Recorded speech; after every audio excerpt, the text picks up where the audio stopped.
start? It's Muhammed? Okay. Bismillah. Good morning, everyone. So we'll start. Sorry for the delay. So this session will be the follow-up of the masterclass we had Monday. I would like to thank Dr. YILDIRIM for his intellectual generosity for having the two sessions in 3 days. And this session will deep dive on green growth issues with new frameworks that have been developed within the Growth Lab. So perhaps a quick presentation of Muhammed YILDIRIM. Muhammed YILDIRIM is the Director of Academic Research at the Harvard Growth Lab within the Harvard Kennedy School. He was postdoctoral fellow at the Center for International Development at Harvard. He earned his PhD from Harvard and a bachelor degree from Caltech. And his work has been published in prestigious economic journals like Science, Nature, Economic Policy, Journal of Economic Theory, and others. He is the co-author of the book, The Atlas of Economic Complexity, published by the MIT Press. So the floor is yours. Okay. Doctor, and thank you for coming this early in the morning. So today I'll talk about Growth Lab's green growth strategies. I'll not go deep dive, like there are some approaches that are associated with the complexity framework that I'll leave out. They are continuation of the things that I presented on Monday. But today I'll focus on the green growth agenda that we have. So green growth is intimately linked with the energy. And if you look at the history of energy conversion, we started with human muscles. So basically we took the food and we converted it into energy. We built the pyramids and many other things with that. Then we went into animal power. Again, it was with the oxys and other things, it became a huge conversion of energy from the nature into the power. Then we had water wheels, wind wheels. Then we went into steam turbine. And with steam turbine, we started using a lot of coal and hydrocarbons, right? So at the beginning, most of our energy came from biomass fuels that were within the humans or within the animals. But recently it has become coals, hydrocarbons, and charcoals, and so forth, right? And this led to many usages of this hydrocarbon. So this is from the statistical review of world energy. So most of our energy comes from coal, oil, and natural gas these days. We see some more and more solar, wind, and hydropower becoming larger portion, but still our energy predominantly comes from coal, oil, and natural gas. And if you look at these coal, oil, and natural gas, they emit CO2, and with CO2, we are facing this climate crisis. And that's why we need to think hard about the decarbonization, right? And if you look at this GDP per capita versus per capita energy consumption, we see this tight correlation.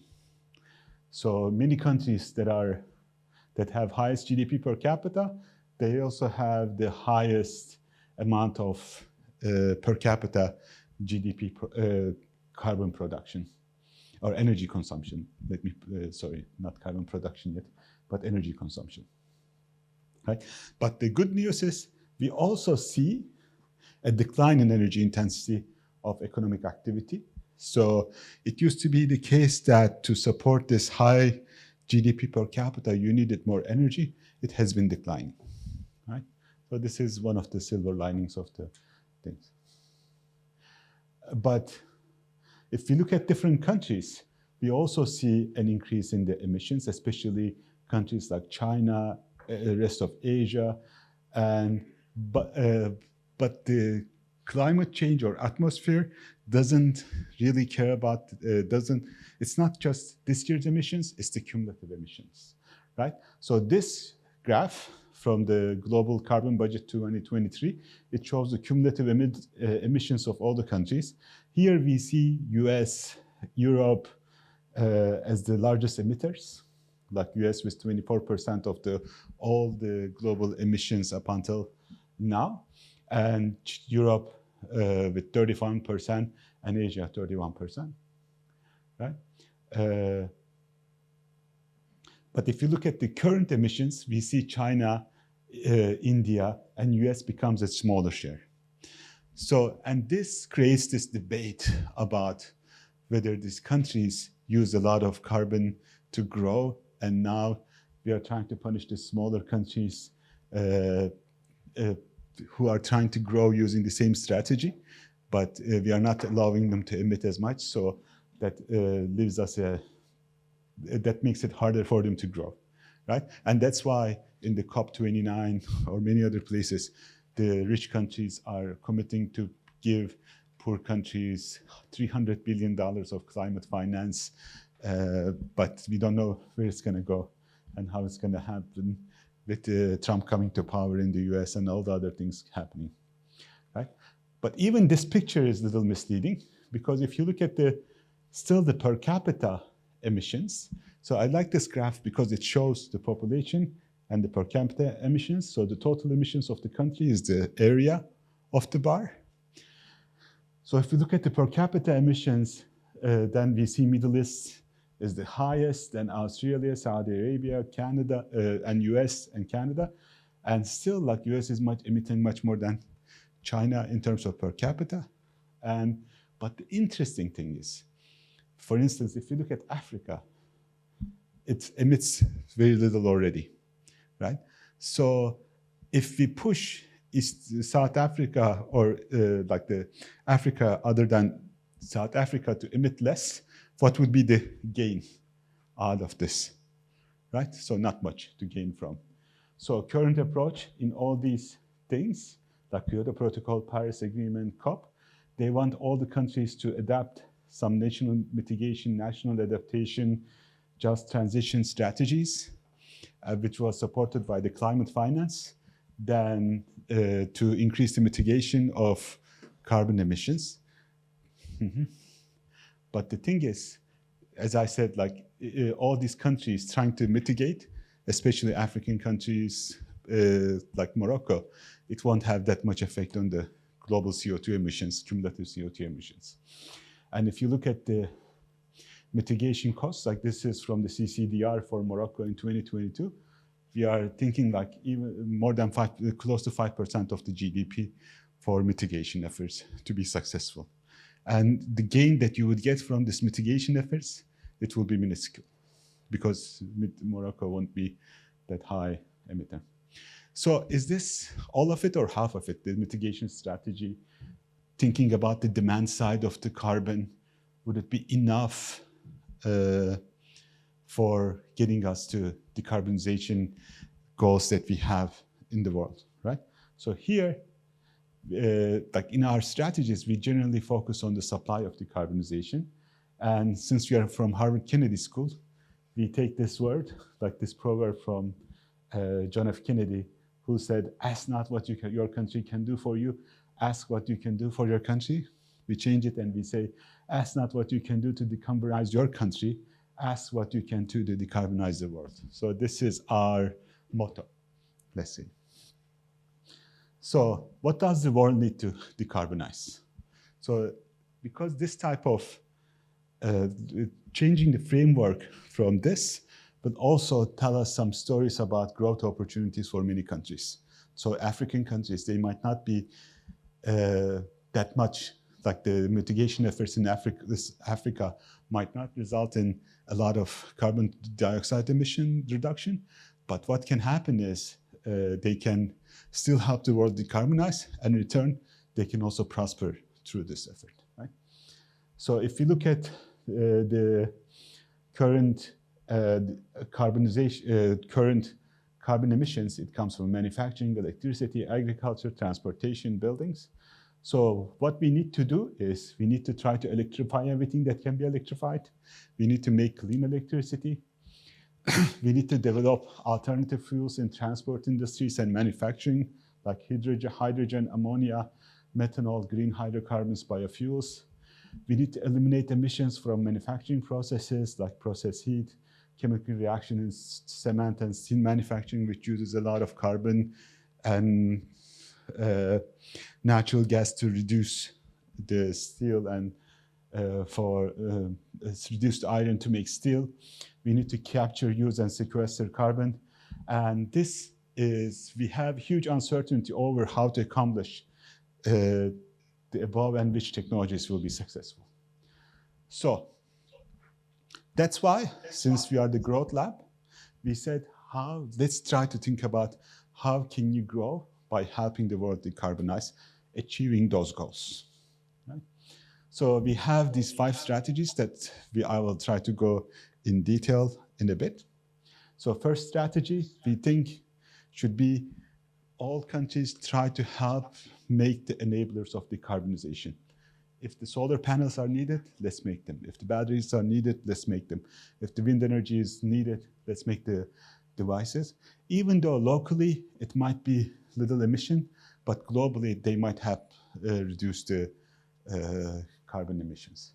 The second strategy, it's been called power shoring these days. When we started, it didn't have a name. Now it has a name.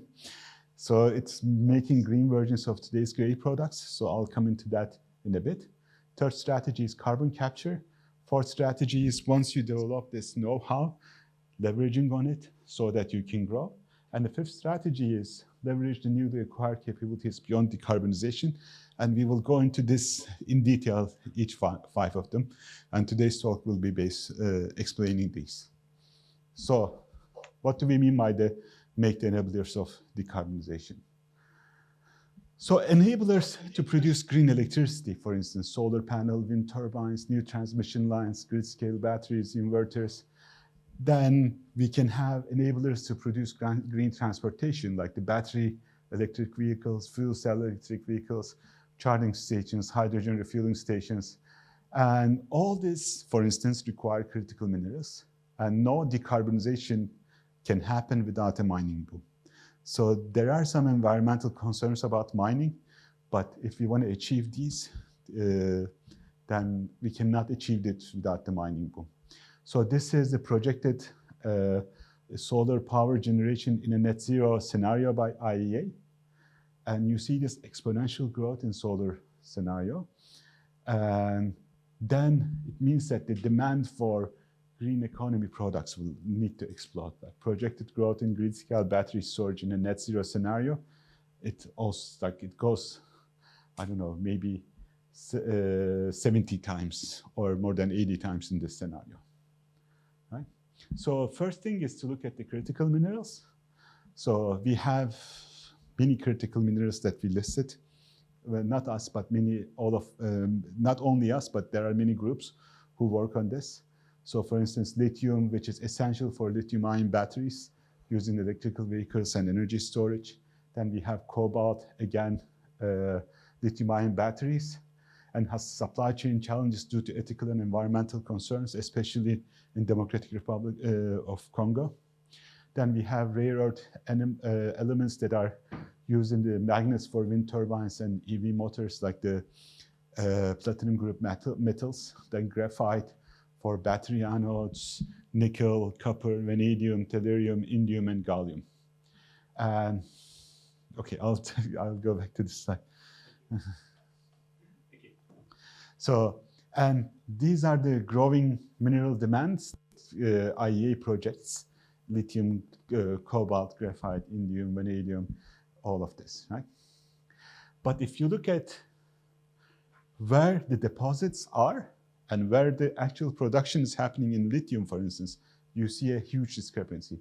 The largest deposits of lithium are in Bolivia, and they produce almost zero lithium. And we see Australia, it's number 5, but it produces the most amount of lithium. Then Chile is coming up there. Argentina is lagging behind. China is also producing much more than they. Is it because the know-how, they lack know-how? I think there's also this environmental concerns and other regulatory limitations that limit the production. But thank you for the question. So, like if you look at chromium, 7 countries produce chromium, fluorspar, 14 countries. And this is like deep dive on the country like South Africa in this critical metals, because they are one of the countries that can have these critical minerals in their country. So what we did, aside from clean energy products or critical minerals that we all know, we said, let's do a deep dive into green value chains. Not just the critical minerals, but what's up there. And like thinking about this, we also use the framework that I described on Monday, but I don't go into detail that much. So once you identify these products for each country to identify where in the supply chain they can jump into, we do it by the methodology that that I showed on Monday. So what we did, we started from reports from Department of Energy in the US, IEA. There are many figures, tables, texts. Then we try to identify all the products and processes, input-output relationships. We then use the fuzzy text matching, text embedding matching, ChatGPT, and so forth, to go from unstructured data to structured data like the trade data or the industrial production data. And we identified more than 300 products in these supply chains. And these are the supply chains that we focus: solar, wind, hydro, nuclear, fuel cells, electric, large capacity batteries, EVs, semiconductors, critical minerals, and carbon capture. And all these products, we combine them in a network to see whether there are some overlaps between the things. So the colors here match the colors here. So these red nodes are large capacity batteries. The links have directions, so it's the supply chain relationship. But the interesting thing is, like many of these green products, especially these gray ones, are part of multiple supply chains, right? So that's why it creates this connected component. And many of these supply chains, they have many shared things. So we can think of these green efforts, and especially these products that are in multiple supply chains, they could be good leverage point, right? Then we started, like going back to my talk on Monday, we looked at whether these products are more complex than the regular products. And this graph shows they are a little higher, but not statistically different. And we see a huge range of product complexity indexes on the right. Like I have the 2-digit codes for the different groups in the bottom. So what this tells us is that it's not that you need to be at the top of the complexity chart so you can help produce these products. There are many opportunities for every development level that can be utilized in this case, right? So these are important products in the hydrogen supply chain. There are, in the production part, there are rare earth metals, ketones, platinum, then the transportation, then the distribution part, then the utilization part, and so forth. And all of them we map.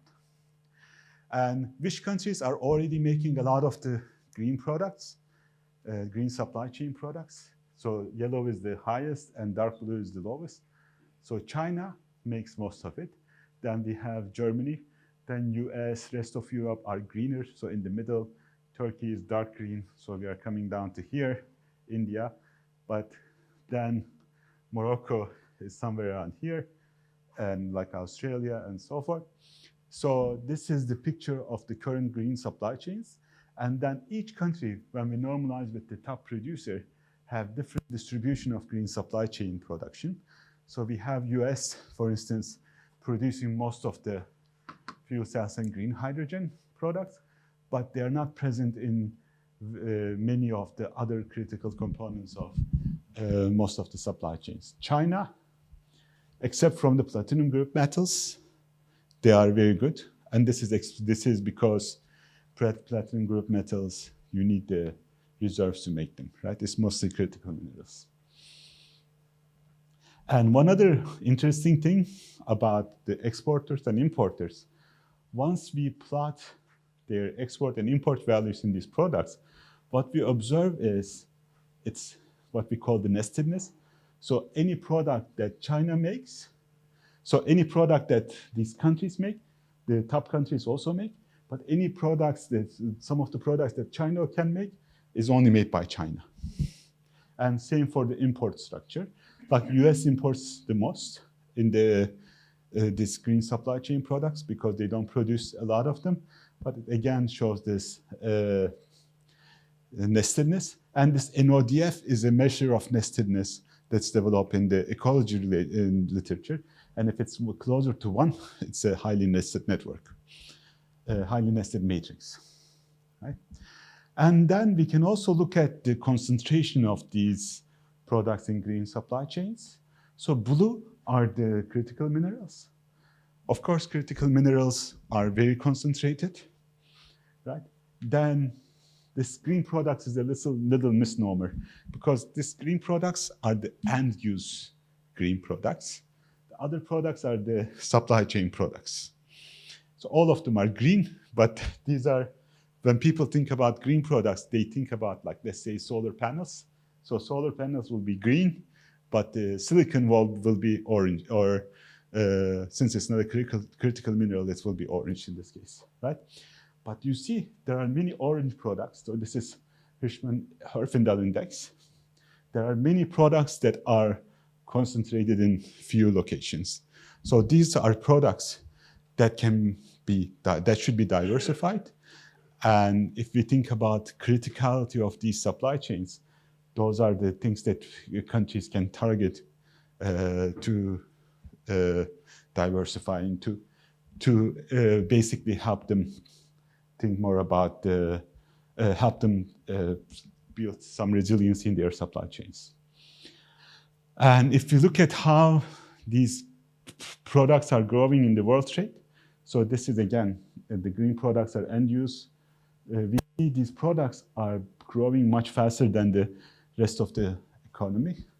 And some supply chains have higher growth, but like overall, we see many of these supply chains in median growing much faster than average. And the countries, like here, I show 2 axes. Like one axis is the export growth rate in the green products, and the y-axis is the change in the diversity of exports in green products. And many countries like Korea, Malaysia, Saudi Arabia, interestingly, India, Kenya, and China are both growing in exports and increasing their diversity. Like Ukraine, with the war, it's struggling. Then countries like USA, they have some growth in the export, but they are not, they are losing their diversity in these products. So like these are more specializing countries.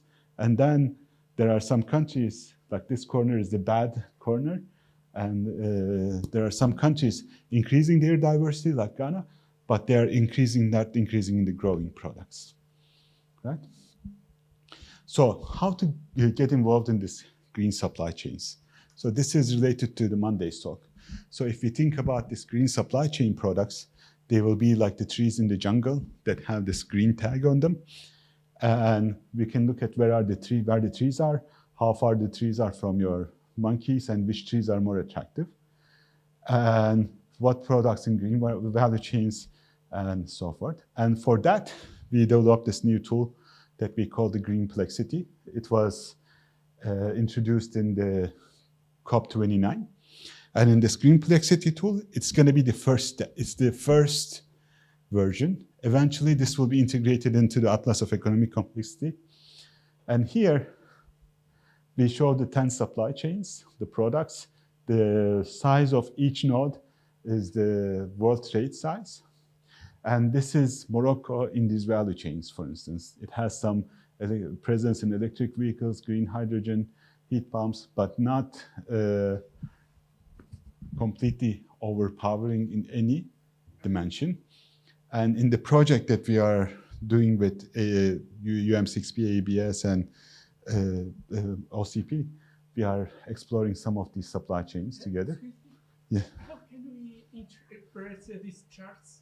So this tells us, like in the green hydrogen, there are some presences in green hydrogen supply chain, But then I'll show you how we can go from here to interpretation in 1 second, right? So eventually this will be integrated into the Atlas of Economic Complexity, where we have the product space. And these green products, like Morocco, has this presences in the product space. And this green things are the green products. And Morocco is also present in this green, some of these green products. So how you interpret this is basically given the presence of Morocco in all industries, they have difference in density. I talked about this on Monday, the density or how feasible it is to jump into this product. So that's the relationship that we use.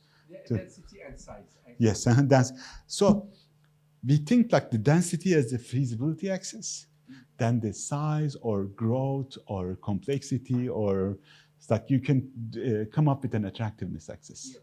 So it will be like it will you will try to optimize these two things basically.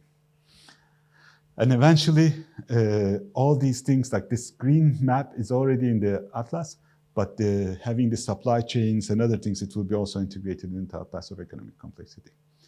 And we come up with a green complexity index, like countries like Japan, Hungary, Singapore at the top. Then this is opportunities, meaning whether you are close to green opportunities on the product space. But unfortunately, Morocco doesn't seem as high. Like normally, sorry, I don't know how we generated this last ones. Normally, this is part of Morocco. So we don't take a stance. Yeah. Okay, so this is how we think about getting into supply chains. We map the supply chains, so making the things that are required for decarbonization.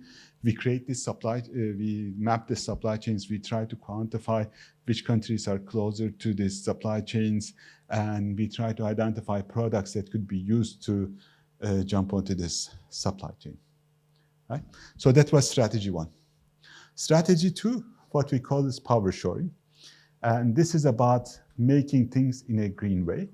And it basically requires developing cheap and reliable sources of green energy, then attracting energy-intensive industries that currently rely on fossil fuels, then also developing alternative fuels for transport in industries for manufacturing, like hydrogen, ammonia, methanol, green hydrocarbons, biofuels, and countries like Namibia, Chile, Oman, Australia, Morocco could be important. And why we think this is important? Because we think this is the end of the energy flat world as we came to know about this. Because like coal and oil are exceptional products, because if you look at the energy density by volume, they are high, and energy density by weight, they're also on the left, right? So being high on the x-axis, in the y-axis, and being on the low on the y-axis, it's good. So they're exceptionally dense products by weight, and they don't, so by volume, and they don't require a lot of weight, right? And that's what, and oil, we almost see the price of one price. It has been transported long distances. It made the energy, it created this energy flat world for us, right? And that's why, like, if you look at the importers of oil and exporters of steel, they overlap a lot. So even though these countries don't have that much energy resources, they were able to produce many, this very energy intensive industry still by importing the energy sources. Right? And if you look at different industries, different sectors, they all have different energy requirements, like organic chemicals, compressed gases, plastics, iron, steel, ferroalloy products, aluminum. They all have super high energy requirements. And these, if you look at where each one of these is produced, we see they are produced all over the place. So we have a map that we try to look at your energy abundance and comparative advantage in these products. Almost no correlation whatsoever. And this is the countries that give energy surplus in total. So blue is the energy surplus, red is energy deficit.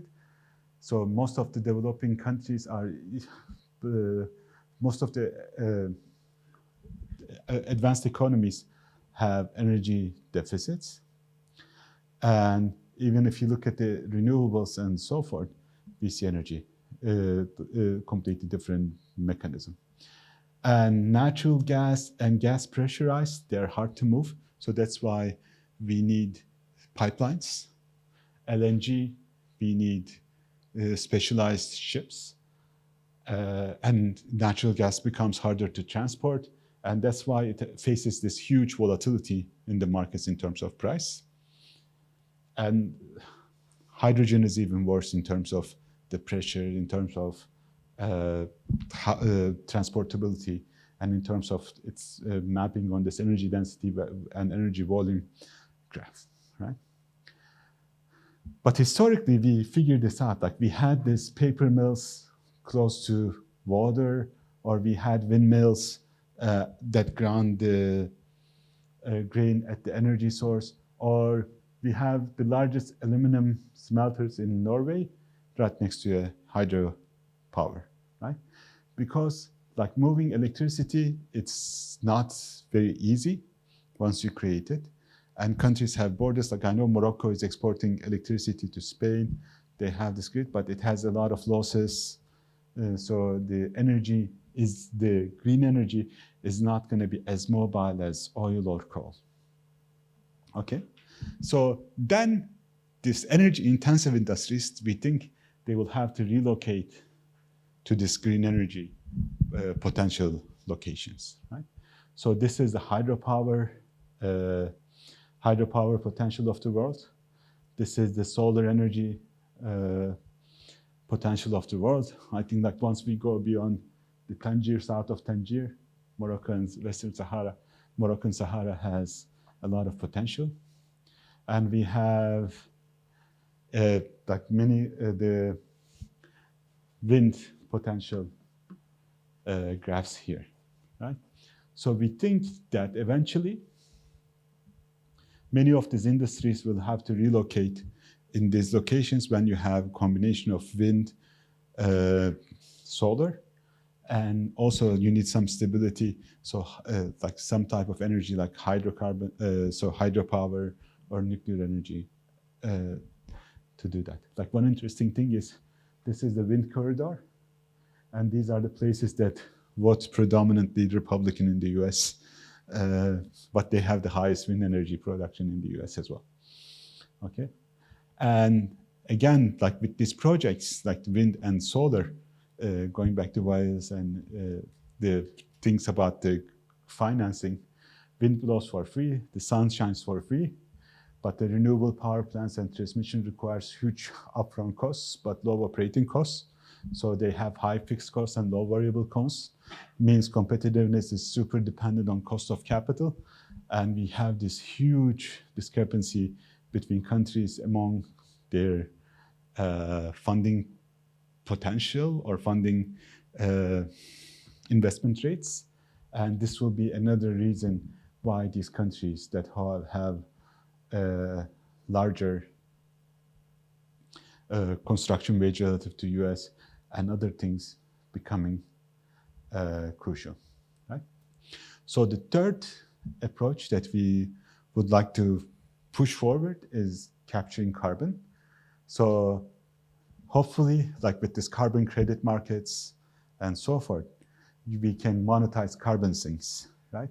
So there could be some nature-based solutions, carbon capture, use and storage, like biochars that OCP is doing associated with the biofuels. And if you look at the carbon tax and ETS versus the share of emissions covered in the jurisdiction, we have this huge discrepancy, right? The countries like South Africa, Canada, they don't have, they have carbon taxes, but they are super low. Then we have EU ETS, maybe around 80, 100. But China national ETS is super low, around 10 maybe. Germany is low, but I think this will come up with CBAM and all this convergence of EU. They will come to a certain level. So with the single price of carbon, higher price, this monetizing carbon sinks, the forests or other types of mechanisms will be important, right? And for instance, with the OCP, this $200 carbon credit for capturing direct air capture, it will help, right? So capturing, it means installing carbon capture in refineries that produce gray hydrogen to make it blue, installing carbon capture in power plants to decarbonize, using carbon, capturing carbon and Fischer-Tropsch process to make green fuels. So you can try to convert the carbon dioxide. You can develop storage, develop appropriate locations for storage. We had a project in Wyoming. They were big on the storage idea. Another thing is biofuels. So what can we make? Ethanol can be from fermented sugars and starch. Starch competes with food because this fermented sugar and starch are also used for food. Then we can do cellulosic ethanol from cellulose and stover, biocrude from biomass using pyrolysis, particularly effective in places where biomass grows continuously throughout the year, like the tropical places. They are intensive in land. In locations where land is valuable, this might not be the right structure, but there are some ways that we can think of the carbon capture could be useful. So number 4 is related to our idea of know-how capabilities. So once you develop this greening know-how, then you can try to leverage that in other ideas. I think, for instance, OCP, when they started this huge project, they had this engineering company. They started this engineering company. Now it takes like huge projects by itself. Yeah. Mm-hmm. So similarly, in green growth strategy, you can have R&D hubs, engineer and procurement and construction is a key part of the value chain. So one example that we give is the Navarra exporting wind power know-how to the rest of the world. So they were the first windmills appeared in Navarra in 1994. And today the wind sector employs close to 4,000 people and 100 businesses, multiple headquarters. And Siemens Gamesa is the second largest manufacturer of wind turbines. And it has large market share in wind farm engineering, procurement, and construction with Iberdrola, Acciona. These are the electricity companies in Spain. So all these, it could be companies. It will create know-how. It will create this potential of large multinational companies that can undertake a lot of different projects. So engineering, procurement, and construction, I think OCP has shown a promising example in there. Then it could be architectural, management, utility, non-residential building constructions that could be used in this type of relationships, right?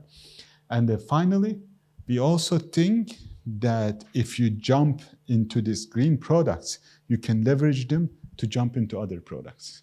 So this is related to the ideas of these capabilities, right? So you can come up with your green growth strategy as a stepping stone into getting into new capabilities. So I showed you this on Monday. So there are capabilities that the countries have, and the products they will be able to write by combining these capabilities. But now these capabilities, these products could be electrolyzers, batteries, solar panels, copper, and so forth, right? But once you write electrolyzers and battery, you can also start thinking about writing airplanes, right? So this know-how that you generated in making these green products could be leveraged to make other products as well. So it creates this opportunity. Why? Because you know it's growing, it might be easier to jump into in these green supply chains. But once you jump into these green supply chains, then you will create capabilities that could be leveraged in other industries. Yeah. So with this, let me finish my talk. So I finished before 10. So I talked about making the enablers of decarbonization. I talked about power shoring, making the green versions of gray products, capturing carbon, providing greening know-how, and leveraging the newly acquired capabilities beyond decarbonization, right? So we have multiple tools that are on the Growth Labs website. And thank you for your attention. I'll try to answer as many questions as I can. But some of the technical parts, like the chemical processes, I'm not that up to date. I know what they are, but I'm not up to date. Thank you for your attention.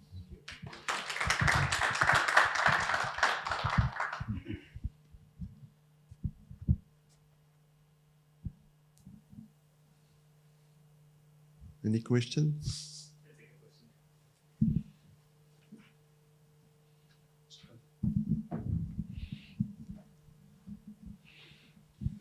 Thank you, Professor YILDIRIM, for the presentation. Just two comments. So the first one on the making the green version of gray products. You know, when you think about such a strategy, one barrier would be the green premium that you have as the equivalent of the conventional parts. Yeah. For instance, in steel, the premium is extremely high, cement, in green aviation and so on. How this premium is captured into the analysis. And the second question is related to the definition of the growth, the green growth that you mentioned, the different strategies. Initially, you said that Africa is not, in terms of materiality of the impact of decarbonization, it won't change the global equation. Don't you think also as part of these capabilities, we need to integrate like skills related to adaptation, for instance, in the case of water, which are not related to decarbonization as well? Thank you. No, these are two excellent points. Like the first question is about the green premium. So some of the things, like, you know, in the financing things, it might not make sense with the current green premium. But I think like if we get into the level of taxing carbon heavily, some other decisions, then we should be able to move these products. So this is an active research area that we are trying to incorporate the green premium part. So including like, this is the idea, but once you start exploring whether Namibia would be good to produce steel in, it will be a combination of all this green premium, which parts of the process should be moved to Namibia, should we produce the green hydrogen and move that to the countries like Germany, or should we also move the steel production into Namibia? So this is exactly the right question, and we are asking ourselves to understand when this move will be inevitable. And the number two question about other sustainability things like the water.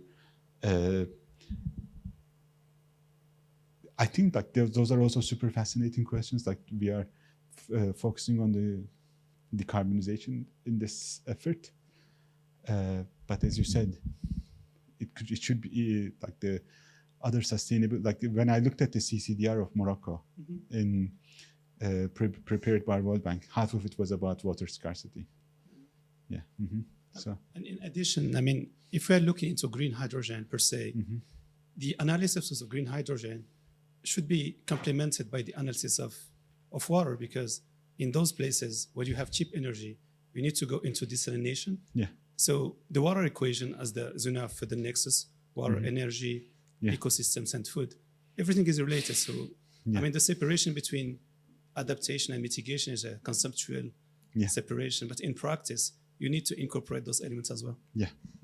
No, I think like, especially for the OCP's project, desalination is also a part of the equation, right? Yeah.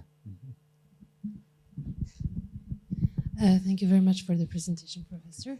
In the map you showed, in the network you showed that enables jumping from a product to another.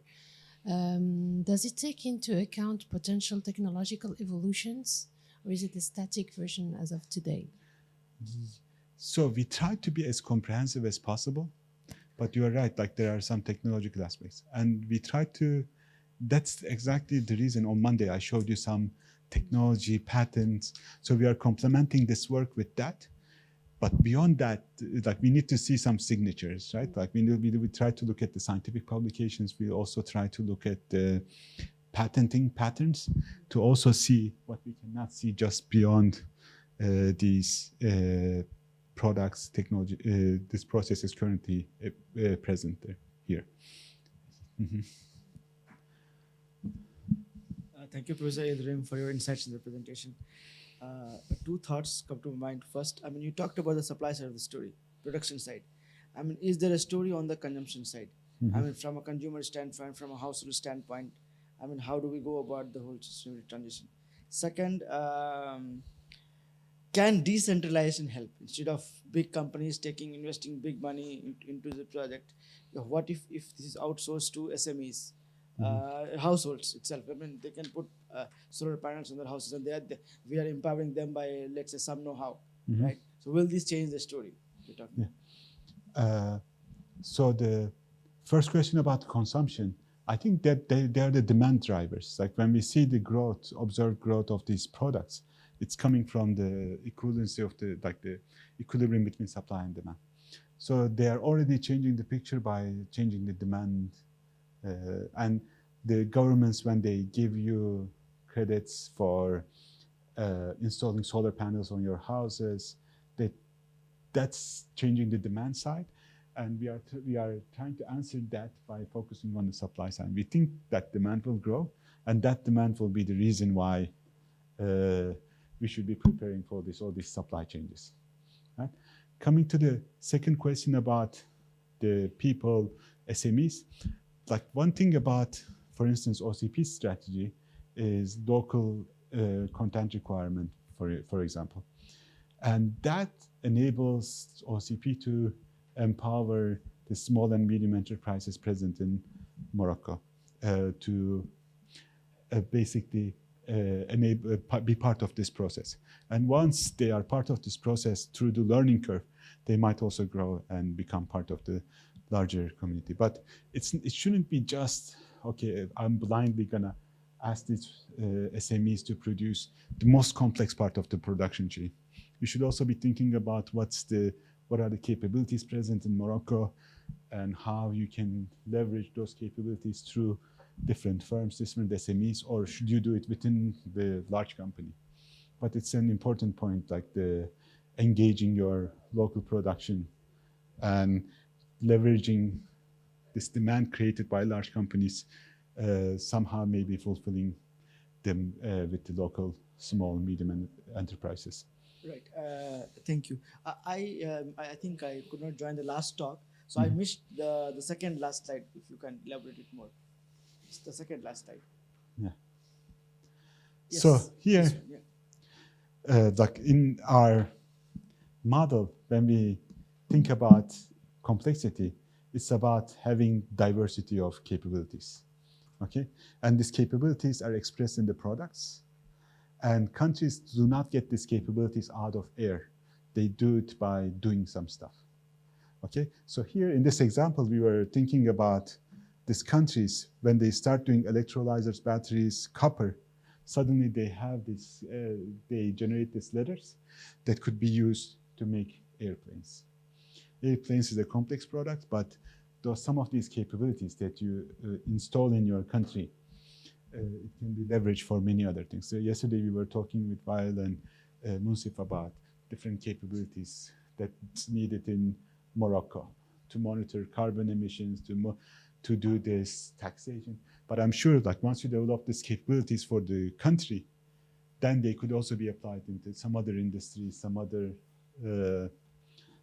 ways to do business in the country. Okay.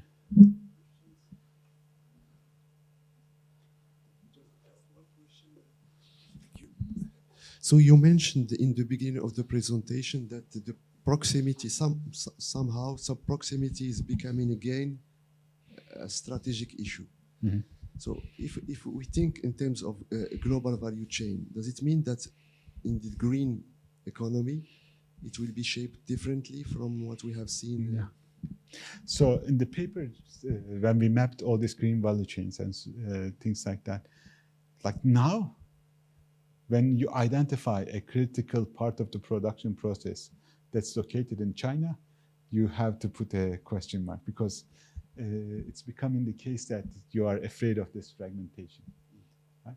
So the political alignments, like some other, when I helped with a report with EBRD, for instance, and we were thinking about like which production processes could be moved away from Russia, China, to EBRD countries like Morocco.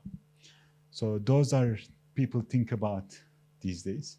And here, it's not just the geographical proximity, political proximity, geopolitical proximity. They all become important parts of this equation these days.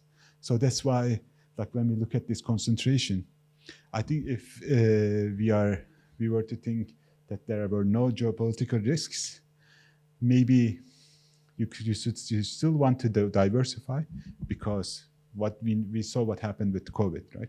China closes for 2 weeks, then whole global supply chains. So there's also the supply chain optimization. There are many operations researchers here that know much better than me about that. But then this adds another layer of risk. What if suddenly Russia, a country like Russia, invades Ukraine? Facing the supply chain problems. If China decides to invade Taiwan, then there will be a huge supply chain risk for semiconductors, right? So that's why US passed this CHIPS Act, and they're now, TSMC is building a $30 billion plant in Phoenix, Arizona. Yeah. And what if the United States attack Panama? Yes. Or Greenland. Yeah. Yes. Any question? Yeah, in the chat. Oh, No, I think hello. we don't Please have feel a- free to share. I have some questions. Usama, No. can we hear the online questions, or it needs to be written? Yeah, I'll try to elaborate if you can hear me clearly. Okay, we can Good. hear you. Go ahead. Great. Thank you, Professor. Thanks a lot for the inspiring and insightful talk. I'm an engineer at OCP while being a PhD student in ABS. So to me, it is very inspiring, especially when you showed the slide on the plants being near water. I thought you were going to talk about the fact that we need the plants near the water because we need the cooling capacity of the water nearby. And then you spurred or you triggered another line of thought, which is there is a huge swath of energy lying beneath that we don't see. So it inspires me to think about the seawater that we have near our plants and how to maybe to garner the energy of the waves, maybe to be more green. So it was inspiring.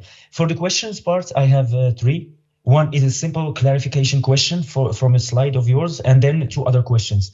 The first one is regarding the slide when you talk about the discrepancy between production and manufacturing of minerals, where you gave the example of Bolivia.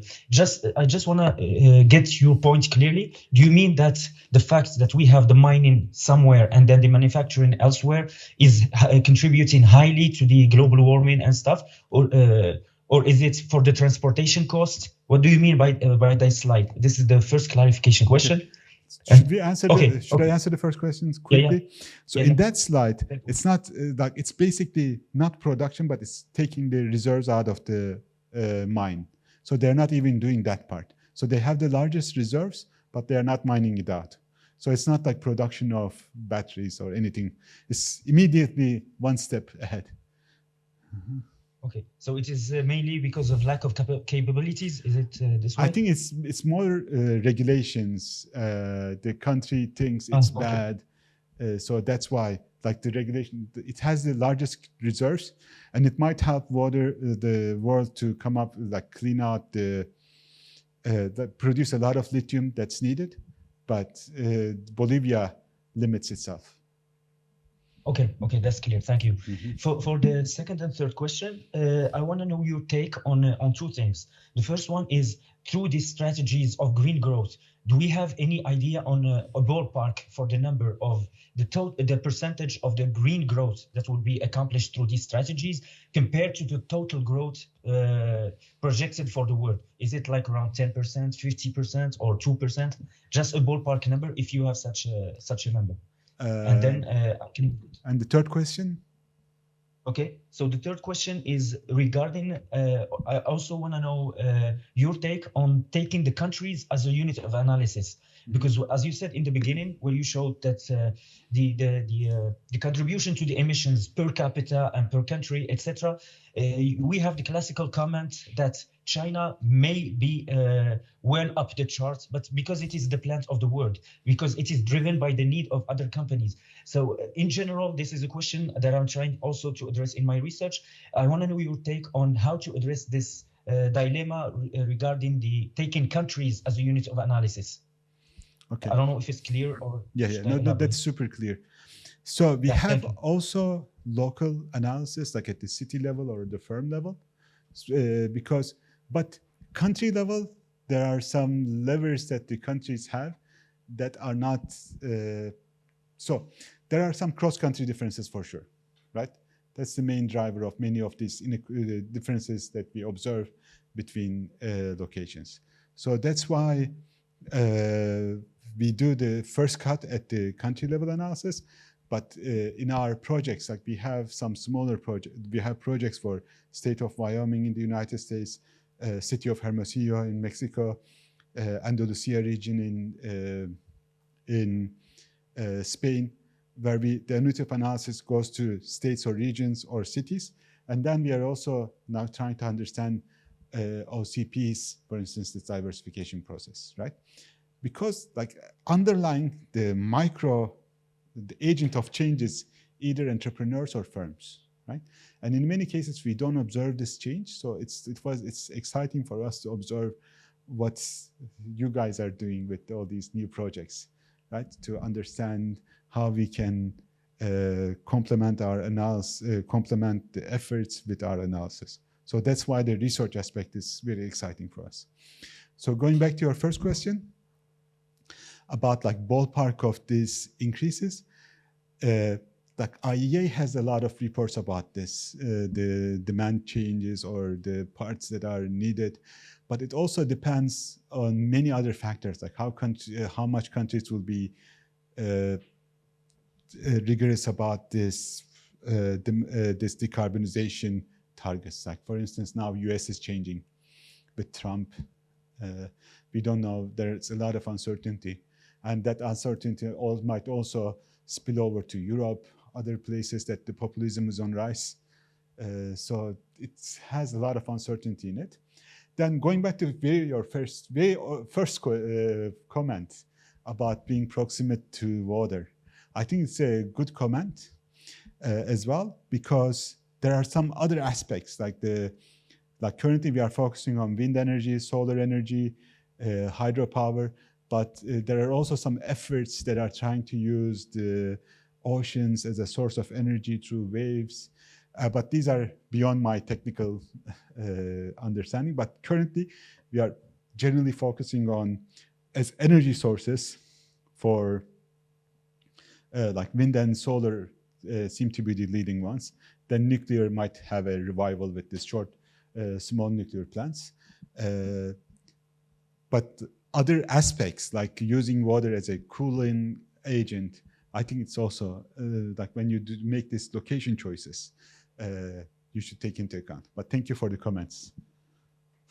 Thank you, Professor. That was very insightful. Thank you. Please join me. Applause Dr. YILDIRIM. Thank you. Thank you for the questions and the comments. Yeah, both talks I really enjoyed.